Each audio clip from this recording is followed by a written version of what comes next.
everyone, welcome to another episode of The Shot with Cosmos the Cosmos. Cheers to fear and panic. Hey. Oh, I did the Fear tap and first. backwards, I'll do it again. I gotta. Oh, I think I know what you're talking about. Fear and panic in space! Why are you hiding They're it from me? I Hercules know what it characters. is now. That's true. But can anyone think of something in the solar system that may be associated with fear and panic other than the entire Jupiter's atmosphere because it'd kill universe you. killing us? Yeah, the sun also. I know. Radiation. Yeah, Mike, what is it? It is Phobos and Deimos, the moons Hey. of Mars. The moons of Mars. Exactly. That's what we're talking about today. So, let's go back in time. Mike did the thing. He Never did does it the for thing. once. I know. To the summer of 1877. 18. Oh, Very good year. Very good year. There's a man named Almost as old as I am. There's a man named Asaph Hall, not Aesop's Fables, but Asaph Yeah. Hall. And he's an American astronomer. And he first got a job at the Harvard Observatory calculating orbits, apparently decent at math. And then he became an assistant at the U.S. Naval Observatory in Washington, D.C. Okay. And eventually he became a professor of astronomer. But in his spare time, he liked to look for moons around Mars. Mars was very popular during this time. You had the dude over in Flagstaff. Percival. Schiaparelli. Oh, Schiaparelli no, with he his wasn't- he canale wasn't on Lowell, Mars. he was in Italy, Oh, right? he was in Italy, yeah, because he's Italian. And then, Schiaparelli. Percy was Percy like, hey. and Lowell and everything. So Mars was kind of like a hot topic. Check out our episode on something I did with Mars, another shot on Mars. Anyway, so he liked to look for moons around Mars because numerically speaking, the Earth has a moon. Right. Jupiter has a ton of fucking moons. Well, at the time it had 92. 4. Okay, well, at the time it had 4 known moons. Now it has a ton of fucking moons. Same with Saturn has a ton of fucking moons as well. So it was like, okay, Mars, it seems like Mars should have some moons, so let's look for some moons around Mars. So that's what he did. In August of 1877, Mars was in close opposition to the Earth, which means it's at its closest point in its orbit to Earth, and so it's kind of like the best time to look at Mars through a telescope. It's bright. Yeah, it's like a good time to spot it. Also, good time to send spacecraft to Mars, but they didn't have spacecrafts to send to Mars in 1877. All they had is eyeballs to look at it, so that's what was happening. Newton pointed the way, though. I know. So August 11th, he thought he spotted a moon, but bad weather interfered. In fact, Washington, D.C., known as Foggy Bottom, apparently. So, You bottom. not great. That's Leia. That's just a farty bottom. So August 17th, he was back at it, and he found the moon he thought he spotted before, and another moon. Ooh, we got 2 for Another the moon. twofer. He found a twofer. He Two found for the price of 2 one. moons. So the smaller one that he initially did observe before bad weather interrupted, he named Deimos. And the second larger one that he found, he named Phobos. And he named them after the 2 sons of Mars, Fear and Terror. Now, I had always thought the moons were named Phobos, Fear, and Deimos, Panic. But apparently Deimos is also Terror. Okay. And I kind of like Terror but Panic is a little bit better. But Panic goes hand in hand because Mars got a war, what, panicky. a little panicky and a little fearful when it's wartime. Yeah. Fear and Terror, though. I like that. I like Fear and Terror a lot, Yeah. so, but whatever. Now, he never found anything else, okay? But he got a lot of acclaim and awards for what he did do. All right, so what the hell are Phobos and Deimos? All right, so Mars has Fear and Terror. Fear and Terror, Fear and Panic, whatever you want. Little potatoes. Exactly. So there are these 2 moons that are orbiting around Mars. Moons, of course, are just also known as satellites. So an object orbiting another object. The planets are satellites of the sun, if you will. Our moon is a satellite of the Earth, a natural satellite, if you will. A moon would be a natural satellite of a body.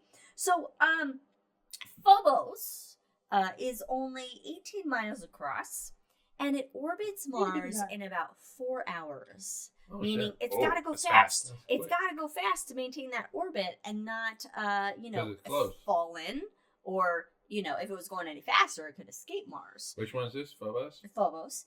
Deimos is 6.5 miles in diameter, and it orbits in about 30 hours. Little on tubers. Mars. They're Huh? little tubers. Little tubers? Yeah, because they're potatoes. They are potatoes. All right. They are very potato shaped. They look like asteroids. Mhm. In fact, they're made out of a lot of the same stuff as asteroids, it turns out. Phobos. Yes, Brandon. The way I remember which one's closer to Mars is if you capitalize Phobos and Deimos. Phobos has a smaller orbit because it's P, and Deimos has a larger orbit because it's capital D. That's how I remember. Okay, that's good. Oh, that's a That's good one, actually. actually. Yeah. Yeah, that's actually very helpful. Okay. All right, Um, Phobos closer. So Phobos being closer, it actually has a large crater on one side of it. In fact, the crater Punched it. is so big that they hypothesize that the impact almost destroyed Phobos. Wow. Like almost tore it apart from the force of the impact. And it's actually, the crater is named Stickney by Carl Sagan, and Stickney is the name of Asaph Hall's wife. So the crater is named after the discoverer's wife of Okay. Phobos and Deimos. Stickney? Stickney. That's her last name, was Stickney. Oh, Not her okay. first name. Her Oh, first name okay. was a Stickney. Okay. Hey, hi. Who Eleanor are you? Stickney. Stickney. No, it was her last name was Stickney. That's good. Okay. And the crater actually on Phobos, this crater takes up half of its surface, Oh, which wow. is quite Big. a lot. And Big hit. a couple interesting facts about Phobos is that its escape velocity is only 25 miles per hour. So, like a fast sprinter here on Earth that can sprint at 25 miles per hour, and assuming they can jump in a space, run that fast in a spacesuit, could like just run and like jump off of Phobos. And then Just crash into Mars. throw a rock. Yeah, it would just Just like throw a rock leave and the off it orbit. goes. Yeah, it would just leave the orbit of But Phobos. if you just gently throw the rock, you play catch with yourself. You... there you go. Who needs friends? Who needs friends when you can play catch with yourself? Anyway, Yeah, so it's straight out at the right speed, it'll come back around Now- and hit the back of the head. something though about Phobos is that due to how it's orbiting, the speed of its orbit, and the decay rate of its orbit, it will either crash into Mars or get close enough that it's ripped apart by Mars's gravity, forming a ring around ring. Mars in about Nice. 50 million years. Oh, shit. That's Which is really pretty not close. bad. It's pretty near in terms of universe timelines. Yeah. I you didn't, know. I didn't know have dinosaurs back. We could. Oh, don't We say could. that. We don't I've know. seen Jurassic Park. I know how this We ends. could. Well, there's It's for that. the best. San Diego goes away. Now, Deimos. Honestly, not a lot exciting about Deimos. Apparently, the panic and terror aspect of these moons, not a whole lot. Although it is heavily cratered, and it does have a thick regolith. So the regolith is kind of like this dusty surface material that we find on our moon and on other moons, and this regolith material is 328 feet deep. So it has a very thick regolith, and that's because of all the impacts it has suffered. Right. So The impacts, pulverized it. it's pulverized basically. It's like mushy without being. But you kind of mushy. like just kind of sink into it and not be Yeah. able to get up.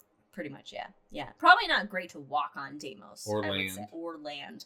So we just have to observe it from Okay. afar and from our rovers for now. Now, again, like I said, both moons very similar in size and shape to a lot of asteroids, also made up of a lot of the same stuff as asteroids. Wait a C-type or minute. D-type asteroids, so carbonaceous asteroids, and I don't know what the D-type is because I didn't look it up. Yes. All right, Mike doesn't know either, so we'll move on from that. So the leading hypothesis then is that they are captured asteroids, but it is You- not confirmed. It is, again, a leading hypothesis, meaning there's some things that don't quite add up with these moons being captured asteroids, such as Phobos. Its interior doesn't seem to really match up with current asteroids. It's kind of like very porous. And you have an answer for the D-type Yes, asteroids. D-type asteroids are a class of asteroids characterized by the very low albedo, so reflecting Not light too out. bright. Not too So they're bright. very dark. Dumb. They're also D for featureless, dumb. and they have a featureless reddish spectra, so very red on the red end of things. All They're right. thought to be rich in organic compounds and volatiles, and So they're just possibly like contain they're just water like a ice. dumb ginger. Anyway, that was probably insensitive, but we're gonna move on. Now the controversial hypotheses to Phobos and Deimos. Well, these moons, they have very circular orbits around Mars. Now, captured asteroids tend to have very elliptical orbits around their planet. Very kind of wild orbits, if you would say. So there had to have been a combination of atmospheric drag and tidal forces over time that basically evened out these orbits, that made them more circular. But there doesn't seem to be that enough time for that to have happened with Deimos. Like, it shouldn't have had enough time for it to have developed a circular orbit around Mars. So it could be that Phobos and Deimos were a binary asteroid, maybe. That was then captured. Yeah, but one's in retrograde. There's things about this that then, that's why. There's also the hypothesis that Phobos could have been a second generation solar system object that coalesced in the orbit of Mars. So Mars is already formed, there's a bunch of debris, and so Phobos then actually formed out of some debris around it into the moon that it is now. But again, Phobos is in retrograde. So then that doesn't make sense because somebody pushed it. it would have been in the same. It would have been in the same thing. Okay, now another thing is that there could have been a lot of Phobos and Deimoses.